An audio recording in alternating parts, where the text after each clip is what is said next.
Let's start in Georgia, where Governor Brian Kemp has signed into law a sweeping Republican-sponsored overhaul of state elections. The measure includes a lot of new restrictions, including voting by mail, as well as greater legislative control over how elections are run. Democrats and voting rights groups say that the law will have an outsized impact on Black voters.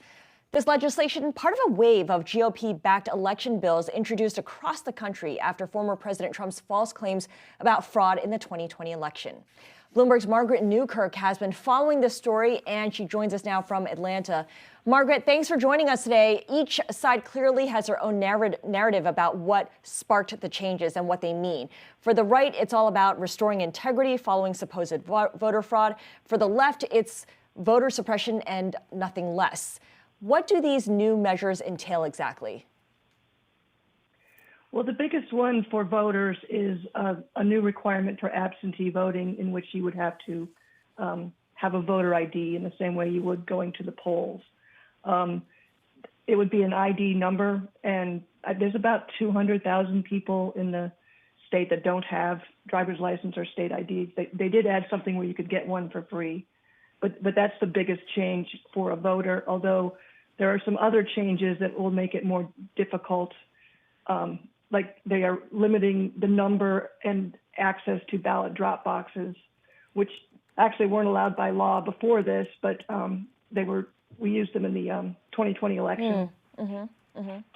And then I just want to mention as well, in addition to all of this, obviously a lot of tension in the actual signing of the bill because a Black Georgia lawmaker was arrested for trying to get into the closed-door signing by Governor Kemp of the bill. I'm sorry I interrupted you, Margaret, but I know that there are some more extreme proposals that also got dropped along the way before Kemp signed it into law. Are those gone forever, or do we think that they'll make a reappearance later on? I think they're gone forever. I think that the business community, which had tried to stay out of this, I think they got in and got a lot of those things axed. They were going to get rid of no excuse absentee ballots. They were going to make it so if you had to have a photocopy of your driver's license sent in, that's gone. They were trying to restrict, cut back early voting hours and times. They were going to cut Sunday voting in half, and that's something that's used largely by Black churches. And none of that happened. In fact, they expanded weekend voting. But there are some other changes that are disturbing just about, as you mentioned, as you were describing it earlier, about how they run the elections. They took some powers away from the Secretary of State and essentially gave the legislature more power in running elections. Okay, so that's where I want to pick up, because we know Georgia senators are both Democrats. They were elected in the special election in early January, and we know that Governor Brian Kemp is Republican. What does the state legislature look like? What's the divide? What's the breakdown? I don't know the exact background, but it's overwhelmingly Republican. And they've had some gains. Democrats have had some gains in 2018. I don't think they had any gains in 2020. Okay, so it's a blue state, but not at the state level here is what I'm hearing. No. Opponents are suing this new law. That means a legal battle, I think, for years to come, it's safe to say. But the changes, they go into effect immediately, is that right? You know, I'm not sure about that. Sometimes it'd be like 30 days or something like that. I'm not sure. Okay, when's the next election that might come up that where we're going to see this in action?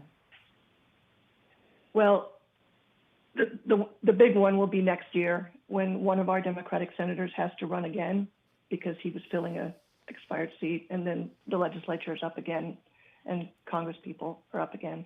So that'll be November 2020 and the primaries leading up to that. Yeah, and it's unlikely that any lawsuit will be resolved before then.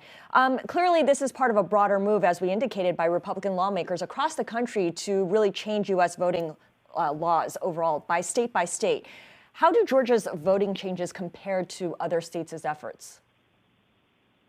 They are very similar to what other states, I mean, at least the final version is watered down compared to what they tried to get and compared to what other states are trying to get. But they're all kind of going for the same thing, making it harder to vote by mail, making it harder to vote early, making it harder, sort of cutting out little avenues that Black voters use, like the souls to the polls on Sundays. even tried to make it harder for businesses to help out with the election, which was a big deal last year. Interesting. They, donated space and time and staff just Yeah. to make the elections work. They're trying to get rid of that. It's amazing that I think it's like 260 something bills in 43 states that are trying to make it harder to vote. Some pretty incredible numbers there. Bloomberg's Margaret Newkirk really thanking you for putting it into perspective. And of course, President Biden has said that he'll do everything in his power to pass legislation to protect voting rights. But really, I wonder at least how much can be done at the federal level.